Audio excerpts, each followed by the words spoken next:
જય શ્રી કૃષ્ણ મિત્રો, આપ જોઈ રહ્યા છો યુટ્યુબ. આપ સૌનું મારી યુટ્યુબ ચેનલમાં સ્વાગત છે. મિત્રો, આજે આ મહામાસની વદ પક્ષની છઠ. આજે જગદંબા, જગતના પાલન પોષણ કરનાર ભગવાન શ્રી કૃષ્ણની પાલક માતા મા યશોદાનો જન્મ દિવસ છે. તારીખ 7 ફેબ્રુઆરી 2026 શનિવાર હતો. આથી આજના દિવસે માં જશોદા જયંતિ તરીકે ઉજવાય છે. તો મિત્રો, આજના શુભ દિવસે આ વિડીયોમાં માં યશોદા અને ભગવાન શ્રી કૃષ્ણના બાળ સ્વરૂપની કથા અને લીલાનું સુંદર વર્ણન કરીશું, સાંભળીશું. જો આપને આ વિડીયો પસંદ આવે તો લાઈક કરજો, શેર કરજો, કમેન્ટ કરજો. આપ આ ચેનલ પર પહેલી વખત જોઈ રહ્યા છો તો સબસ્ક્રાઈબ કરી લેજો, જેથી આવનારા નવા વિડીયોની માહિતી આપ સુધી તુરંત પહોંચી શકે. ધન્યવાદ. એકદમ તથા એવી કે માતા જશોદા છે તેમાં આગળના જન્મમાં જશોદાએ તેમના આગળના જન્મમાં ભગવાન વિષ્ણુની ખૂબ જ તપસ્યા કરી હતી. વિષ્ણુ તેમની તપસ્યાથી ખૂબ જ પ્રસન્ન થયા અને તેમને વરદાન માંગવાનું કહ્યું. ત્યારે માતા જશોદાએ કહ્યું કે મારી તપસ્યા ત્યારે જ પૂર્ણ થશે જ્યારે તમે મને પુત્રના રૂપમાં પ્રાપ્ત થશો. ત્યારે શ્રી હરિએ કહ્યું કે માતા દેવકી અને વાસુદેવના ઘરે જન્મ લેશે, પરંતુ માતૃતા સુખનો તો તમારી પાસે જ મળશે. આ પછી સમયની સાથે એવું બન્યું કે માતા જશોદાને શ્રી કૃષ્ણને માતૃતા સુખ આપ્યું, તેમનું પાલન પોષણ કર્યું અને ભગવાન શ્રી કૃષ્ણને ઉછેરીને મોટા કર્યા. આમ આજનો દિવસ એ ભગવાન શ્રી કૃષ્ણની માતા જશોદાના જન્મ દિવસ તરીકે ઉજવાય આવે છે. આ દિવસે માતાઓ પોતાના બાળકોને લાંબી આયુષ્ય, આરોગ્ય, રક્ષા માટે, સુખાકારી માટે આ દિવસે માતા જશોદાના ખોળામાં બેઠેલા ભગવાન શ્રી કૃષ્ણની બાળ મૂર્તિ પૂજા કરવામાં આવે છે. કહેવાય છે કે આ દિવસે માં જશોદાના ખોળામાં બેસેલા બાળકની પૂજા કરવાથી માતાની દરેક મનોકામના પૂર્ણ થાય છે. તેમના સંતાનને લાંબી આયુષ્ય, સારું થાય છે, આરોગ્ય સાથે તેમના જીવનમાં સુખ વૈભવ પ્રાપ્ત થાય છે તેવા આશીર્વાદ મળે છે. તેમના ઘર પરિવારમાં આનંદ ઉલ્લાસ હંમેશા જળવાઈ રહે છે. નિસંતાન સ્ત્રી જો આજના દિવસે જશોદાના ખોળામાં બેસેલ ભગવાન શ્રી કૃષ્ણની બાળ સ્વરૂપની પૂજા કરે તો તેને અવશ્ય સંતાન પ્રાપ્ત થાય છે. આ દિવસે માં જશોદાની કથા સાંભળવાનો ખૂબ જ મહિમા છે, જે સાંભળવા માત્રથી જ ઘર પરિવાર અને બાળકોને આયુષ્ય, નિરોગી જીવન અને સુખ સમૃદ્ધિના આશીર્વાદ મળે છે. તો મિત્રો, આજના આ વિડીયોમાં જશોદા અને ભગવાન શ્રી કૃષ્ણના બાળ કૃષ્ણની કથા સાંભળીશું. જો આ કથા પસંદ આવે તો લાઈક, કમેન્ટ, શેર કરજો. બોલો માં જશોદાની જય. શ્રી કૃષ્ણ બાળ મિત્રોને કહે છે કે મારે આજે બળદગાડાની લીલા કરવી છે, એટલે કે હું બંધાયેલો છું. બાળ મિત્રો પૂછે છે કે લાલા, બળદગાડાની લીલા એટલે શું?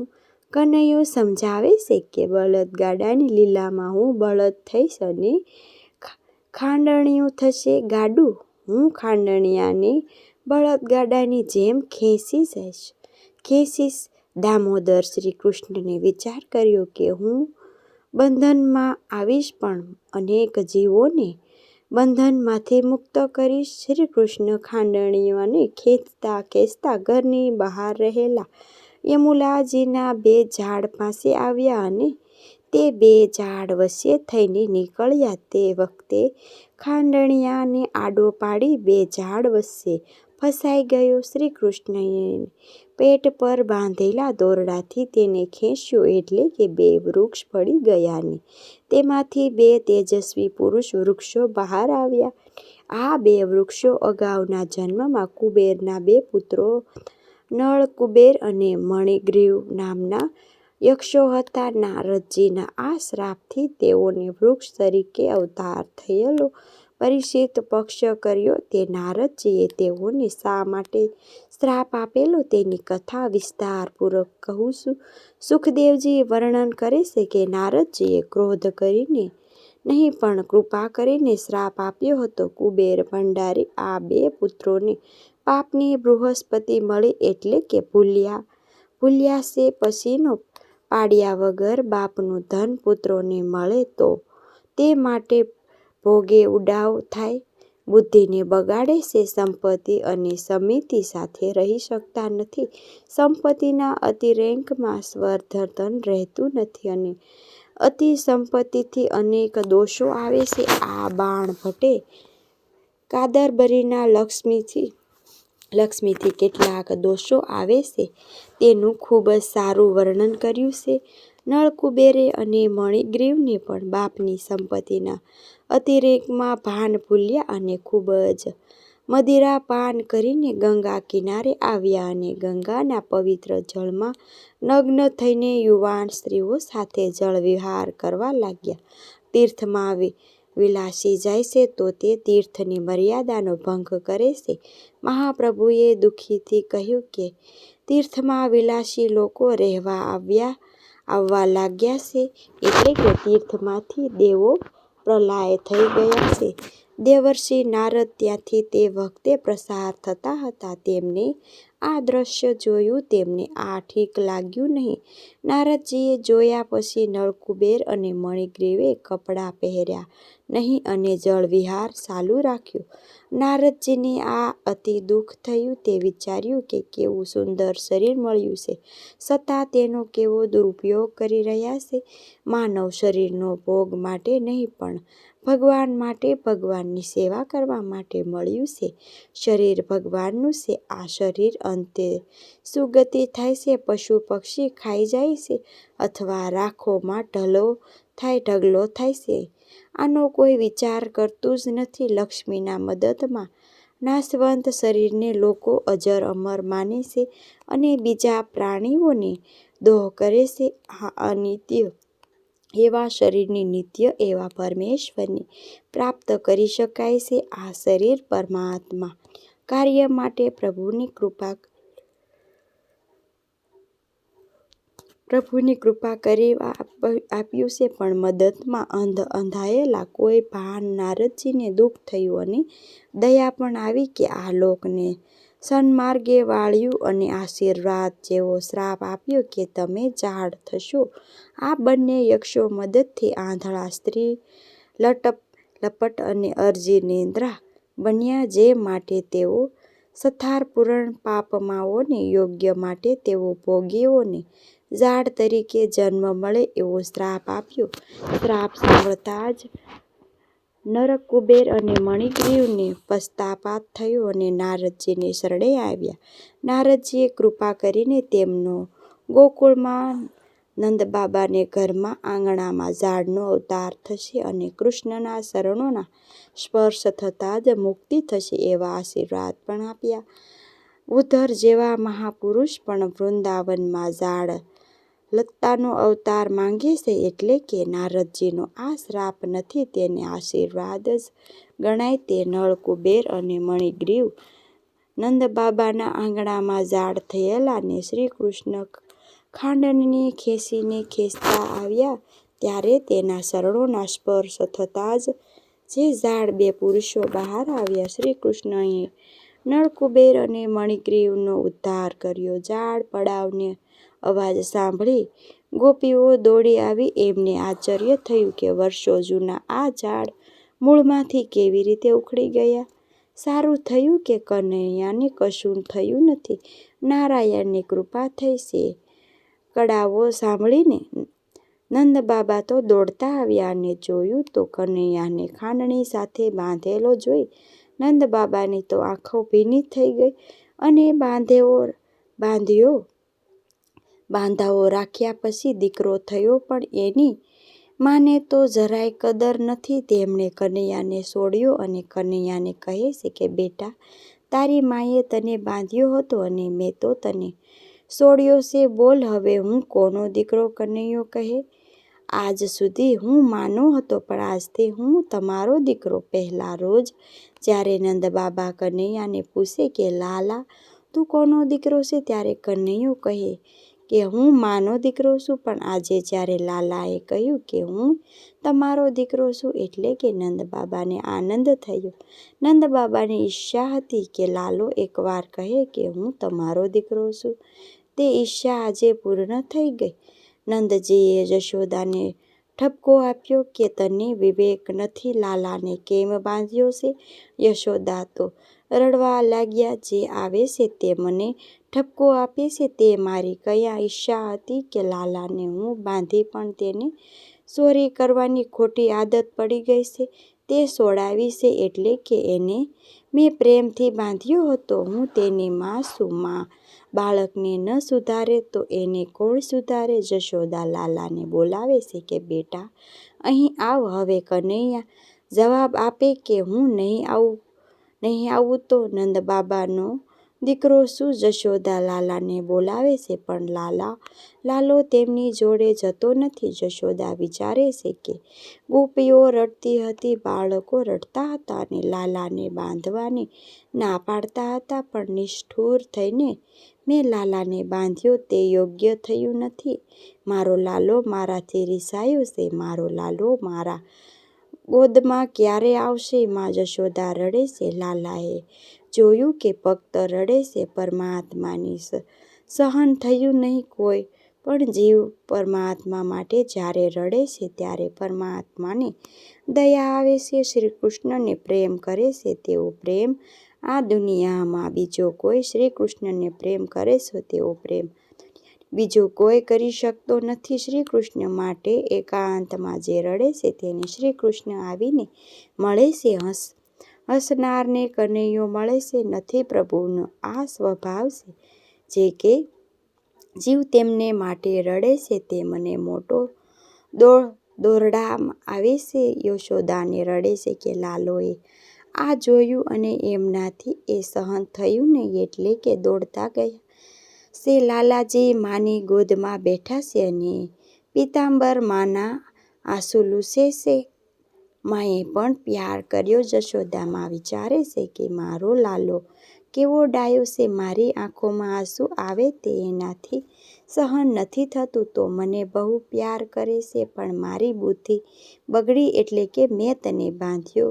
જશોદા લાલાને સમજાવે છે કે બેટા તને મેં બાંધ્યો એ મારી બહુ મોટી ભૂલ હતી. લાલા મેં તને બાંધ્યો તે મનમાં રાખીશ નહીં. તું એ ભૂલી જાજે. તે મને બાંધ્યો હતો ત્યારે કનૈયો માને કહે છે કે માં હું બીજું બધું ભૂલીશ, પણ તે મને બાંધ્યો હતો તે હું કદી પણ ભૂલીશ નહીં.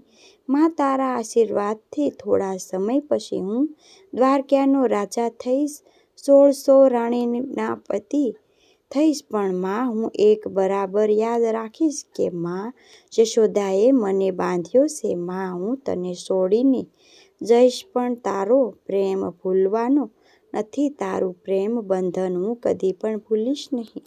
મારું હું રૂક્ષ્મણીનો નહીં, સત્યભામાનો નહીં, કોઈનો પણ નહીં, પણ તારો બંધાયેલો છું. હું બીજા કોઈથી બંધાયો નથી.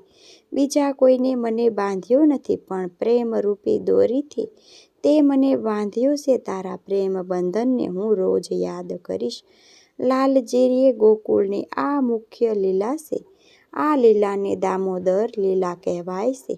આ લીલામાં લાલાજીએ વાત્સલ્યમાં રસની પષ્ઠા બતાવી છે. યશોદાના ભાગ્યથી પ્રસર જેટલી કરો એટલે કે ઓછી છે, પ્રશંસા જેટલી કરો એટલી ઓછી છે. અનંત કોટી બ્રહ્માંડને ધણી પુત્ર બનીને જેને સંતાનનું પાન કરે છે, જેના હાથે બંધાયા છે, એનાથી વધારે બળભાગી સંસારમાં કોણ હોઈ શકે? યશોદામાની પ્રશંસા સાંભળી સૈનિકે સૂતકજીને પ્રશ્ન કર્યો, જશોદા અને નંદજીએ એવો તે શું પુણ્ય કાર્ય કર્યા તેમને ભગવાનના માતા પિતા થવાનું સૌભાગ્ય પ્રાપ્ત થયું? સૂતજી નંદ જશોદાને પૂર્વજન્મ સ્મરણ કરીને કહે છે કે પૂર્વે દ્રોણ નામનો એક ગરીબ બ્રાહ્મણ તેની પત્ની ધરા સાથે 7 વનમાં તૂટી ફૂટી ઝૂંપડી રહેતો હતો. બંને ભગવાન ભક્ત હતા. દ્રોણ સેવાપુંજ કરી ભિક્ષા માંગવા જતા અને ભિક્ષામાં જે કંઈ આવતું તેની ધરાવીને રસોઈ બનાવીને અતિથિ અભ્યાગત જમાડી પછી પતિને જમાડીને કંઈ વધે તો ધરાદેવી જમતા, કાંઈ પણ ના વધે તો પાણી પીને સંતોષ માનતા. તેમને કોઈ સંતાન ન હતું. એક દિવસ દ્રોણ ભિક્ષા લેવા ગયા ત્યારે તે વખતે એક યુવાન પુરુષ તેના મા બાપને લઈને તેમની ઝૂંપડી પર આવ્યો.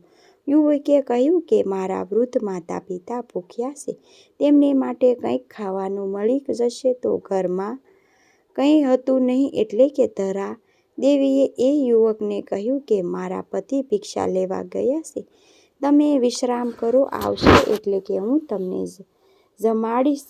આજે દ્રોણને આવતા વાર થઈ એટલે કે યુવકે કહ્યું કે મારા માતા પિતાને જલ્દી ખાવાનું નહીં મળે તો ભૂખ્યા મરી જશે એટલે કે હું હવે બીજે ઠેકાણે જઈશ.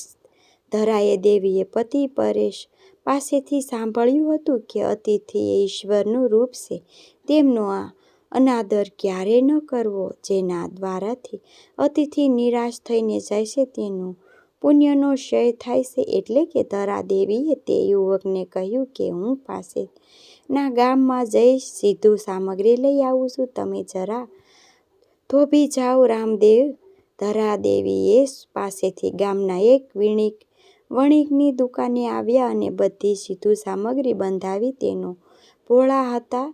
તેઓ ભોળા હતા, તેમને ખબર હતી નહીં કે આના પૈસા આપવા પડશે. વણિકે પૈસા માંગ્યા વધારે.